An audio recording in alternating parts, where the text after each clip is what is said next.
अगर आप एफएनओ या इंट्राडे ट्रेडिंग करते हो तो इनकम टैक्स डिपार्टमेंट ने इस बार आईटीआर फाइलिंग के अंदर कुछ बड़े चेंजेस करे जिसके बारे में आपको पता होना चाहिए। अगर आपने गलत आईटीआर फॉर्म भर दिया या फिर एफएनओ डिटेल सही से रिपोर्ट नहीं करी तो रिटर्न डिफेक्टिव भी हो सकता है और हो सकता है कि आपको इनकम टैक्स का नोटिस भी आ जाए। तो चलिए दोस्तों, इस वीडियो के अंदर जानते हैं कि इनकम टैक्स ने कौन से बड़े बड़े चेंजेस करे जिसके बारे में हर एक ट्रेडर को पता होना चाहिए।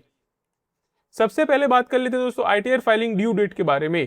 अगर आप दोस्तों जॉब करते हो यानी कि एक सैलरीड एम्प्लॉय हो तो आप आईटीआर 1 या आईटीआर 2 फाइल करते हो। उसके लिए दोस्तों आपको ड्यू डेट रखी गई है 31 जुलाई 2026 की। लेकिन अगर आप एफएनओ करते हो या फिर कोई बिजनेस करते हो तो उसके केसेस के अंदर आप आईटीआर 3 और आईटीआर 4 फाइल करते हो और इसके अंदर ड्यू डेट रखी गई है 31 अगस्त 2026 की। यानी कि दोस्तों ट्रेडर्स को इस बार एक महीना एक्स्ट्रा मिलने वाला है। लेकिन लास्ट डेट का दोस्तों वेट मत करना, जितना जल्दी फाइल कर सको उतना बेटर रहेगा आपके लिए।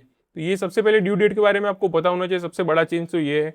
दूसरा दोस्तों important rule for FNO trader. अब आते हैं दोस्तों सबसे इंपॉर्टेंट पार्ट के बारे में। बहुत सारे ट्रेडर्स ये गलती कर देते हैं दोस्तों कि उन्हें लगता है कि हम तो सैलरीड एम्प्लॉयड भी है तो आईटीआर 1 या आईटीआर 2 फाइल कर देते हैं। लेकिन दोस्तों अगर आपने फाइनेंशियल 2025 या 2026 के अंदर फ्यूचर ट्रेडिंग, ऑप्शन ट्रेडिंग या इंट्राडे ट्रेडिंग करी है तो आपको जनरली आईटीआर 3 ही फाइल करना चाहिए। तो ये एक रूल है दोस्तों जो आपको पता होना चाहिए।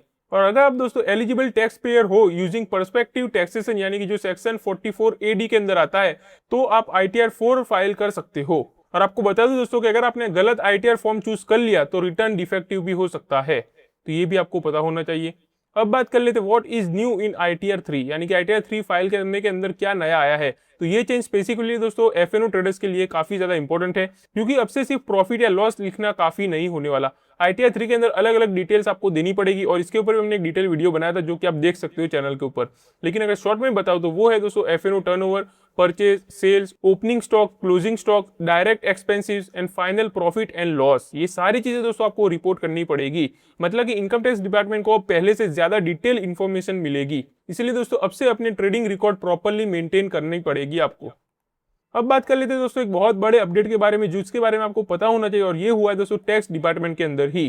क्योंकि दोस्तों अब इनकम टैक्स डिपार्टमेंट सिर्फ मैन्युअली रिटर्न चेक नहीं करने वाला, टेक्नोलॉजी और ऑटोमेटेड डेटा वैलिडेशन की यूज भी होने वाला है इसके अंदर।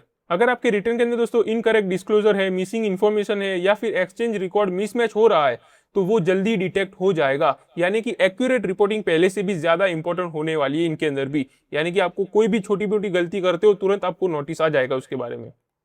अब बात कर लेते हैं what FNO traders should do now.